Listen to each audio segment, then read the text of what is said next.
So this is the read aloud of the story, The Mitten by Alvin Tresselt. But first, I need to show you my activity that I made to go along with the story. These are animal puppets of all the animals that are in the story, The Mitten, the book The Mitten, I should say.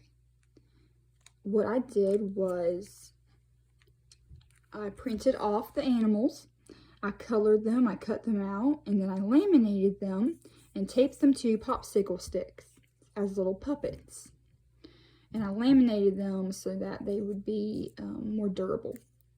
So what I can do with these is, as I read the story, The Mitten, I can hold up the animals and make the animals sound, or I can give them to the children, and when we read about that animal, when it comes their turn, they'll hold up that animal and act it out. What I also like to do, and I've done before, is when I'm done reading the book, all of the children will act out the story. I'll assign them each as an animal, and they'll act it out, and that's really fun. We all pretend to get in the mitten, and the mitten explodes. So I just love that. Okay, so here I go. The Mitten by Alvin Tresselt, illustrated by Yaroslava.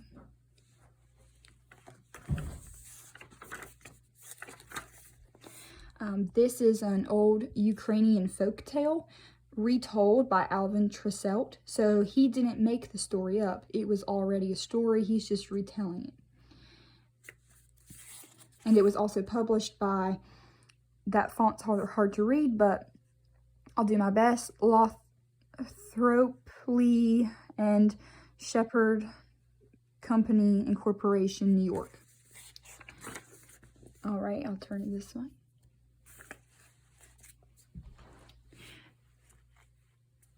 It was the coldest day of winter, and a little boy was trudging through the forest, gathering firewood for his grandmother.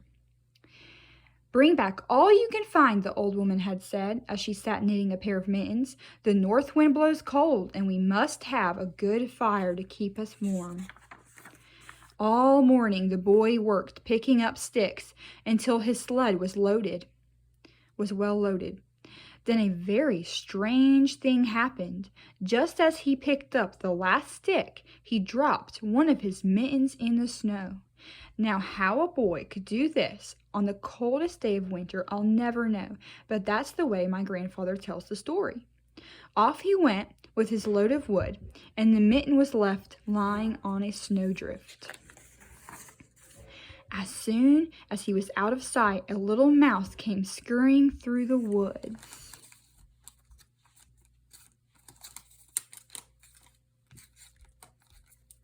Here comes the little mouse. She was very cold, squeak, squeak, and when she spied the little boy's mitten with its feathery fur cuff, she popped right in to get warm. It was just the right size for a tiny mouse. Presently, a green frog came hip-hopping over the snow. "Anybody home?" she asked when she saw the mitten. "Only me," said the mouse, "and coming quickly before you freeze." They had no sooner settled themselves snugly in the red wool lining when an owl flew down.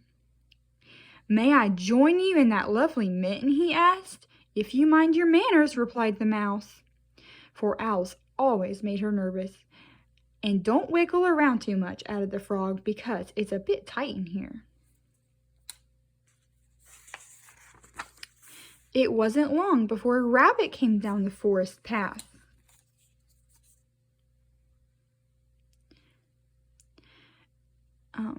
"Is there room for me in that nice warm mitten?" asked the rabbit.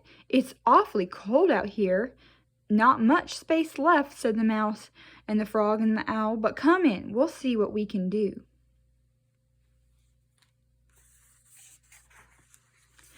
Even before the rabbit had gotten herself tucked in, a fox trotted up to the mitten, and after a good deal of trouble, she got herself in along with the others.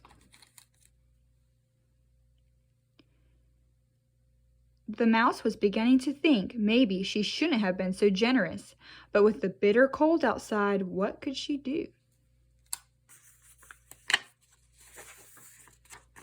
And now, as if things weren't bad enough, the next visitor was a big gray wolf who wanted to come in too. I don't know how we'll manage it, said the mouse, but we'll try. Everyone moved around a bit, and finally the wolf was squeezed into the mitten. It was very crowded by now, but at least it was warm. Things had just gotten arranged nicely when the animals heard a great snorting. It was a wild boar, and she was very anxious to get out of the wind. "Oh dear!" cried the mouse, for the mitten was already beginning to stretch a little. "We just don't have any more room." "I'll be very careful," said the boar. With that, he squeezed himself into the mitten, along with the mouse and the frog and the owl and the rabbit and the fox and the wolf.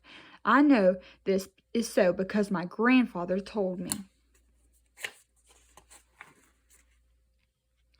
But the worst was yet to come, for who should appear but a bear? He was very big and very cold. "No room! No room!" cried the animals, even before the bear had a chance to speak. "Nonsense," said the bear. "There's always room for one more." And without so much as a please or thank you, he began crawling into the mitten. He put his paw in first, and the mitten creaked and groaned. He put his other paw in, and one of the seams popped. Then he took a big breath and pushed himself in. Now, while all this was going on, along came a little black cricket. She was very old, and her creaky legs ached with cold.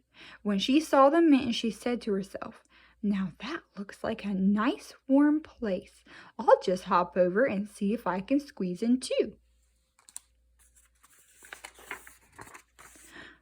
But ah me, that's all that was needed to finish off that poor old mitten. The cricket had no more than put her first scratchy foot inside when with a rip and a snap the stitches came apart and the old leather cracked and the soft red lining split in half, popping all the animals into the snow. Pop!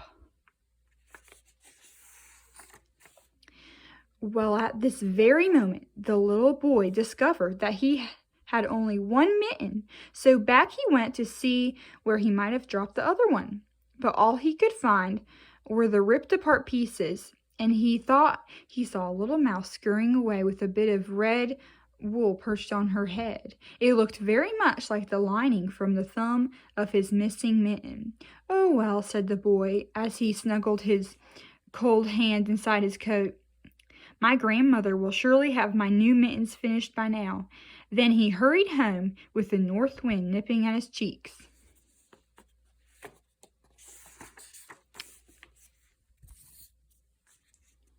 And my grandfather says he never did know what really happened to his mitten. The end.